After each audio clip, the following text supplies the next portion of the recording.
As a father, teacher, and full-time student, my life is fueled by coffee. But not just any coffee. Onyx Coffee Lab is not only delicious, but they are serious about finding the very best beans, sourcing them ethically, and producing their coffee in as sustainable way as possible. After searching the globe to find the very best beans, they roast them every weekday using solar power from the roof of their facilities. Onyx Coffee Lab also believes in being as transparent as possible about their pricing and sourcing information.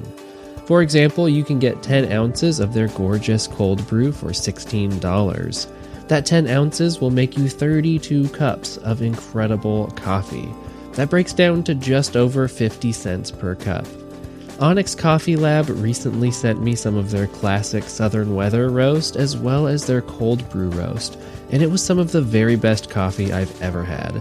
And I've had a lot of coffee. Follow the link in my show notes to get award-winning coffee from Onyx Coffee Lab today.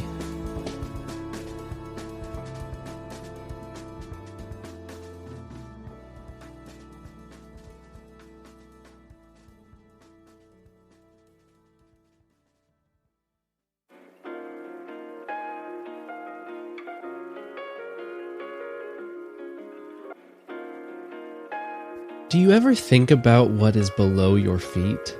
I mean, not just the sidewalk, but deeper. If we could somehow peel the layers of the earth back one at a time, what do you think you would find? Concrete at first, probably. Soil thereafter. Maybe some electrical lines, some plumbing. Maybe a natural spring. It's difficult to say unless you've gotten the land surveyed. Sometimes I find myself wondering about it. At any given time, am I standing above a giant fossil or stash of gold coins? Or maybe a top-secret network of tunnels? My name is Josh, and this is Obscure History.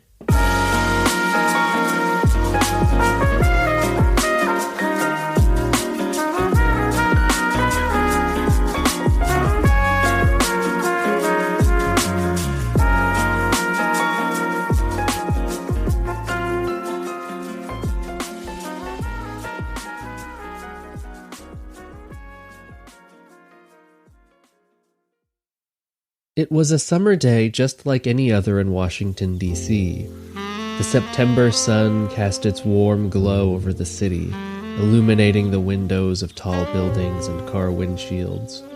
Birds sang their celebratory songs, traffic filled the air with its constant low hum, and children played in the streets, alleyways, and parks. It was a perfectly ordinary day. At least it started out that way. On this ordinary day, a truck driver delivering a load of heavy cargo to a hotel building slowly snaked his way through the streets of Washington, D.C. Shrill horns ascended above the din of traffic, and even shriller voices called down curses upon slow and careless drivers. Red lights. Green lights.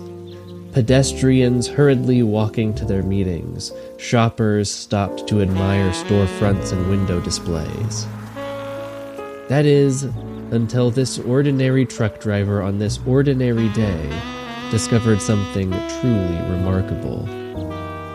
As he pulled up to the curb, he felt the earth give way beneath his wheels. Perhaps it felt like a flat tire at first, but the driver could never have expected what he found when he exited the vehicle. His tire had sunken into a large hole in the ground, but the cavity was much larger than a pothole. Underneath the wheels of his truck, the delivery driver saw a man-sized tunnel. The discovery was shocking, but the closer he looked, the more startled he became. The driver had not discovered simple earthen tunnels that may have housed plumbing or electrical lines. These tunnels had brick walls and a brick ceiling. They also had electrical lighting. Somebody had made these tunnels meticulously, purposefully, diligently, and their motives were anyone's guess.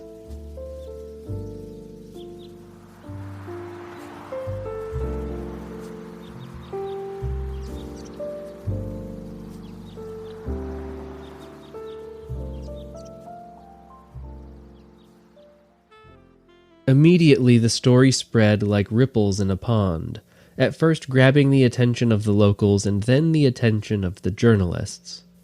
After a few days, the first solid report about the tunnels came out, and it explored every possibility. Mysterious DuPont Circle tunnel found blocked up during night. Residents stirred by subterranean passages possibly used by spies, bootleggers, robbers, and possibly not. Hist, mystery, tons of it, including German newspapers printed in a language which is unmistakably German. Subterranean corridors that lead nowhere, rusty hinges, rotten wood, tales of mysterious pools of water. Help, murder, police. When a heavily loaded truck delivering supplies to the Pelham Courts Apartments, P Street near 21st, crushed through several feet of earth a few days ago and left exposed the dark corridors of an underground chamber, one of Washington's favorite mysteries was revived, and today the whole city was seeking to unravel the problem. It is no new problem. Several years ago, the same underground passageways were discovered when the Pelham Courts Apartment was under construction, and the mystery was just as great then as it is today, if not greater. But that was 10 years ago. This is today. The plot became considerably thicker today, following reports that the cave, cavern, underground chamber, murderer's den, spies hangout, bootlegger's rendezvous, or whatever suits your fancy had been rediscovered yesterday. A brave little band of photographers and newspapermen journeyed there today. Immediately, as said before, the plot began to thicken. Last night, in the silly hours of the enshrouding darkness, unidentified hands with a dark motive and superhuman strength worked feverishly in the eerie caverns, and the entrance to the most creepy of all the myriad of tunnels was completely filled in with fresh earth. When the janitor of a nearby apartment house saw just how thick the plot was, his hair promptly lost its natural curl, and he left the dark labyrinth so precipitously that he nearly dropped a 10-foot crowbar on the person of a fleeing photographer who tried vainly to beat him to the entrance. He and the real estate operator who owns the property above the caves admitted they were nonplussed. Prior to the discovery this week, the tunnel had been known to a few of the older residents of the neighborhood, and especially to those who were children 10 to 15 years ago. It was thought, however, that the underground labyrinth had been sealed forever many years back. When the truck so unceremoniously opened it up again, though, and let loose a veritable whirlwind of ghost stories and thrilling romances through the neighborhood, an exploring party penetrated its passages for possibly a city block. Having failed to take along sufficient light and firearms for use in the event of an unexpected encounter, they returned with expectation of returning and completing a journey again today.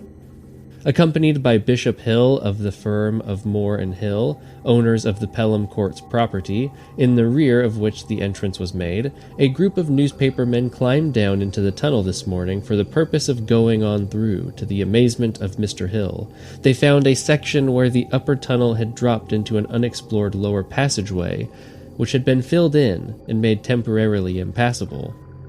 Workmen will be sent this afternoon, however, to clear away the fresh earth and reopen the entrance to the second tier of tunnels.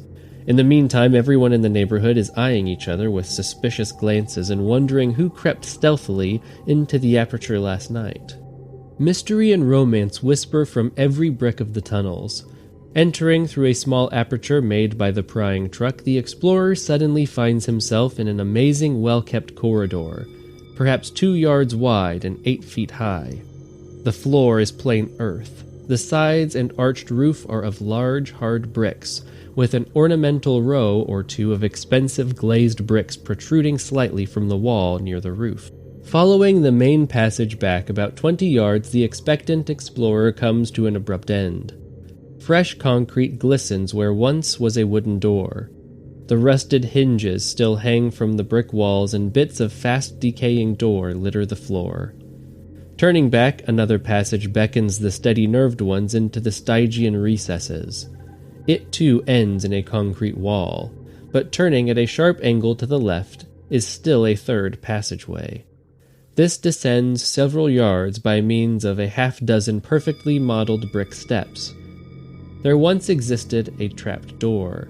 Beneath the door was a long iron ladder that descended into another tunnel. Across the trap door, the upper tunnel continued its uncertain way toward the unknown. What lies at the bottom of the iron ladder no one knows as yet, for it was there that the mysterious persons filled up the entrance last night. Following the upper passageway, however, the explorers found themselves emerging from a brick wall in the backyard of the home of Mrs. Minnie Ebel, 1510 21st Street. The very subtleness of the exit or entrance, whichever it was, in that backyard was strange in itself. A person looking at the wall would never have dreamed it was anything but what it pretended to be. It was hollow, however, and afforded a perfect passageway down to the tunnel via another set of steps. At the foot of these steps still another tunnel swung off to the right, and here again mysterious hands had filled up the entrance, not only with loose dirt, but huge cakes of concrete torn from the wall. Apparently it swung under the house at 1512 21st Street, which also is owned by Mrs. Ebel. In the yard of the latter was found a second exit, blocked by a concrete slab that had been built in place of a door. The explorers had found inside the tunnel. For years the slab had remained unnoticed, under a set of crude wooden steps leading up to the alley in the back of the Pelham Courts. It had been sealed for years before Mrs. Edel had moved into the house, and the entrance via her own backyard had been so cleverly concealed that even she did not notice its existence until 6 months ago, when contractors discovered it while building a garage in the backyard. Her imagination fired. Mrs. Ebel endeavored to reach the woman from whom she had bought the house, a Miss Marguerite Barnes. Miss Barnes had not told Mrs. Ebel of the existence of the tunnel, she said, and every effort to locate Miss Barnes again proved futile. Calling in real estate men to view the forbidden passageway, however, Mrs. Ebel heard several stories of how it came to exist there. 2 brothers, the story goes, once occupied the houses at 1510 and 1512 21st Street. One was a bachelor, the other the husband of a beautiful young woman. Fate, however, brought the bachelor brother and his sister-in-law into a wonderful love tryst. They are said to have had the tunnel built so they could slip into each other's homes without being detected by the unsuspecting husband. They died within a few days of each other, the story goes, without ever having betrayed the romance of their cavern trysting place. But the story does not account for the fact that the tunnel extends not only at least a block back into the old estate there, but it has numerous side passageways and at least one more tier of tunnels under the upper one. It is said, however, that the tunnel really leads clear down to Rock Creek Park, and that the 2 lovers used to slip through it to the fern-clad banks of Rock Creek. There is still another story to be told of the origin of the tunnel. It strays from the paths of romance and deals with international intrigues, stealthy foreign spies, and war. Mrs. Ebel said she was told a German chemist once occupied a house in the neighborhood. During the war, it is said Teuton spies found ingress into his home through the tunnel. Supporting this theory, too, are the copies of several German-American newspapers pasted on the roof of the tunnel where it branches off into the lower passages and backyard. The fact that the cavern really does run down to Rock Creek is vouched for by several young men of the neighborhood who used the caverns as bandits' den during the days of imaginative youth. They said once the passage not only terminated at the edge of Rock Creek, but that another dropped into a sewer just below a manhole where the users of the underground labyrinth might enter or leave in an emergency. The last of the entrances was believed to have been sealed forever, though, when Pelham Courts was constructed. According to Pat O'Brien, veteran headquarters detective, the tunnel was built more than 15 years ago by a wealthy man as a clubhouse and playroom for his son. The man, whose name the detective does not recall, resided on 21st Street in the 1500 block. O'Brien remembers that on several occasions, the boys of the neighborhood broke into the tunnel and the owner had them arrested and taken to juvenile court. On one occasion, the case was settled when O'Brien brought a new lock for a destroyed one on the entrance of the tunnel, as a nephew of the detective was involved in the affair. Several years ago, when Pelham Courts Apartments was under construction, O'Brien said workmen discovered the tunnel, and its history was recounted in the newspapers at the time. O'Brien says there is absolutely nothing to the reports that German spies and bootleggers have used the tunnel. There are other stories about that mysterious cave, too. When the newspapermen were preparing to go into it, a woman living in Pelham Court sent her maid out to plead with them not to enter, saying that some years ago another man ventured into the dark recesses and was never seen afterward. It is said that there is a well of water 9 feet deep beneath a trap door in one of the passages, and he is believed to have fallen into this and been drowned. No one ever ventured in to look for him, but other persons who declared they remembered the same occurrence said they thought it more likely that the unfortunate explorer had toppled off a ledge into a pit of lye that is said to have been arranged as a trap. His body, they said, probably was completely consumed by the lye, and for that reason no one ever thought it worthwhile to institute a search for him. These stories, it must be remembered, are all neighborhood gossip, and some are probably grossly exaggerated. The deep concern of the woman for the safety of the reporters and photographers, however, caused every one of them to step with the greatest caution on their short journey. Still another explanation was offered by George W. Linkins, real estate operator who lived in the neighborhood before and during the Civil War. The tunnel, in all probability, was built nearly 60 years ago as a sewer to drain off the water from the lowlands then lying in that district, said Mr. Linkins. It was in the days where there was a bridge on the Connecticut Avenue just above L Street when Rhode Island Avenue was but a winding dirt road running between farmlands, when New Hampshire Avenue was on the map but not constructed, and the nearest structures to DuPont Circle were a brick kiln and a slaughterhouse. Mr. Lincoln pointed all this out on his old map of the city, one of the very few remaining maps of 1859. At that time, Boundary Street, which ran approximately where Florida Avenue now runs, was low, marshy ground with a stream running through it, with high ground on either side, running up on the west of the old Kalorama Place, to the east across Connecticut Avenue. This stream ran into Rock Creek at the famous Old Stone Paper Mill, built before Washington was planned.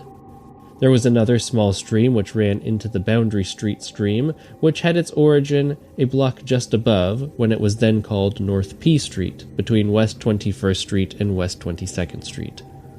Mr. Linkins, according to his recollection, believes that this tunnel just discovered was constructed just after the Civil War, during the administration of Mayor Bowen, during the time when a great deal of grading and filling was going on in that section of the city. It was used to drain off the water from Boundary Street lowlands to carry off the brook that ran from the P Street block. And the public would continue to panic in the face of the possibilities. Was it a network of tunnels used by German spies in an attempt to sabotage the nation's capital? Were the tunnels used by bootleggers to smuggle booze into the city and loosen the lips of politicians? Were the tunnels a dumping ground for a serial killer or team of thugs? The mystery hung overhead, a dense cloud of fear and anxiety. However, it did not last long. The public would have an answer only 24 hours after that first story. But in many ways, it was just the beginning of the strange story of the DuPont Circle tunnels. But before we get into that, we need to tunnel our way over to some ads so that we can pay the bills. If you want ad-free listening and bonus content most weeks, feel free to subscribe on Apple Podcasts. For everyone else, there is a free Discord server. You can come talk about history, upcoming episodes, future projects, and much more. Did I mention that that part's free? Follow the link in the show notes to get connected today. Great tunnel mystery leads back to Little Hollyhock Bed. Scientists started digging at wife's request, couldn't stop, and there's the whole story of the capital's catacombs. Ah well, from great oaks little acorns grow, so philosophized Harrison G. Dyer, entomologist on staff at the Smithsonian Institute and internationally known authority on North American mosquitoes, as he emerged this morning from the labyrinth of DuPont Circle which he built years ago as a pastime, and for 24 hours had furnished Washington with a dark and dreadful mystery. It all started in a bed of hollyhocks, standing in the dim light of lanterns surrounded by the musty caverns he had excavated. Mr. Dyer unfolded the story of how the idea of burrowing out of the untenemented catacombs under his backyard at 1510 and 1512 21st Street, Northwest, first took root in his mind in 1906, and eventually resulted in an astounding group of perfectly constructed tunnels of mystery 8 years later. Mr. Dyer had eagerly accepted the invitation to accompany several newspapermen to the tunnels, and once more wander through the strange passages his fancy had made into realities. As he wandered slowly through them, pointing with almost childish excitement to the little landmarks he had left behind, and calling to attention details that would have easily escaped less experienced eyes, he told his story simply. Mrs. Dyer wanted a bed of hollyhocks, and a little garden for vegetables, he said. You know, the hollyhock grows best if the earth under it for many feet has been loosened. The roots of the hollyhock penetrate very deep into the ground. Well, I volunteered to dig the garden. When I was down perhaps 6 or 7 feet, surrounded by only the damp brown walls of old Mother Earth, I was seized with an undeniable fancy to keep going. So I kept digging and digging until I had quite a trench. Then I wanted to keep it, so I gathered up all the old bricks I could find on the numerous dumps that abounded in this neighborhood at the time, and walled up my trench. Until that time I had not really thought of making it a cave, but the more I thought of it, the more my fancy grew. I guess my engineering principles were not very sound, but I see that my walls and roof were, anyhow. To make my arched roof, I simply placed boards over the trench, covered them with earth, molded into an arch, plastered the bricks on top, and a few days later kicked out the boards. Down came the dirt, but my roof remained intact. Then I covered the roof with dirt again, and I had my cave. I just kept going and going, building here or there as my fancy struck me. Originally there were 4 entrances, over one of which I built a little house. See that pile of dirt? Mr. Dyer pointed to what seemed to be part of the floor of the tunnel leading to a house. There are a series of 15 steps under that, leading down to a small but fairly deep subterranean lake. I was astonished when I found that lake. It probably comes from an accumulation of water that soaked through from the surface. I built an iron grating over my little cavern lake so that I could walk over it without danger and look down at the water. I'll never forget the time a nosy policeman came prying in once. My digging had aroused the suspicions of some of my neighbors, and the policeman came around to see what it was all about. That was some years after I had started, and my tunnels were nearly finished. Well, sir, the policeman started bravely down those steps. All of a sudden I heard a splash, and the next minute he came flying back wet to the knees. He had stepped 1 step too far, and was in no danger, but he was awfully frightened and awfully mad. But he had had enough. He went out after that, and the next time I had a visitor from the police department, it was from Detective O'Brien, who lived not far away. By the time Mr. Dyer had reached the intersection where the German newspapers had been found cemented to the walls, tenderly poking at them with his flashlight, the scientist smiled broadly, then said, "Nope, no spies put them up there. I did it myself. But I didn't know they were in the German language. I am of English descent. My family had lived here for more than 100 years, but we used to get packages from friends in Germany many years ago. I needed some newspapers to spread over a board on which I was to pour some of my cement. I just grabbed anything, of course, and I suppose some were papers that were of the German packages and had been wrapped in it. Look here, do you see that one?" Mr. Dyer had chipped off one of the German papers. Underneath was another one. "Well, that's English, as you see. I just used anything I got." At times Mr. Dyer seemed genuinely chagrined when he found parts of the walls he had toiled so hard and well over wrecked by construction gangs that knocked them in. He told how, toward the end, he had been obliged to buy some of the bricks and only smiled graciously when an engineer who accompanied the party through the tunnel highly complimented Mr. Dyer on his work. "It's perfect," said the engineer. "Well, I never was taught engineering or how to lay bricks," smiled the naturalist. "I've spent my life chasing bugs." And thus ended the mystery of the catacombs of aristocratic DuPont Circle. Perhaps 10 or 15 years hence, when the excitement of this great mystery has died down, someone else will back a truck or an airplane into another section of the tunnel.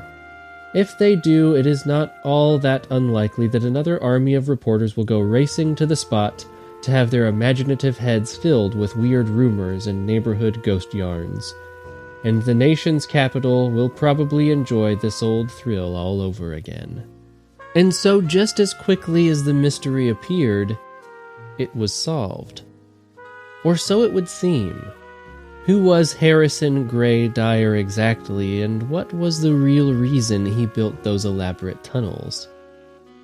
It may not surprise you, but the entomologist who built elaborate tunnels in his spare time lived a highly eccentric life. But that's a story for next week. Thank you so much for listening, everybody. I sincerely appreciate all of you. If you want to get in touch, there are a few ways to do it. You can email the show at obscurehistorypod@gmail.com. You can find the show on Twitter at allthepeoplepod, because Twitter won't let you change your usernames. You can find it at obscurehistorypod on Instagram. And you can join the free Discord server, which puts you in direct contact with me and other history nerds just like yourself. If you don't know what Discord is, it's kind of like a chat room, but you get to select the sort of groups that you go into. It's pretty helpful. It's taken me a little time to get used to it, but I feel like I'm getting the hang of it now, and it's a pretty cool little social tool. Check it out if you haven't already, or find the show on any of the other social medias. Also, if you really enjoyed this episode or the show, feel free to leave a rating and review on iTunes. I know it's hacky and annoying, but asking every once in a while is good for the show. It factors into all sorts of algorithms that really help boost the show up when we get those things in. So if you haven't done either of those things yet, feel free to. Otherwise, thank you for listening. It is super, super late right now, so I am going to go. Have a nice week. We'll get to part 2 next Sunday.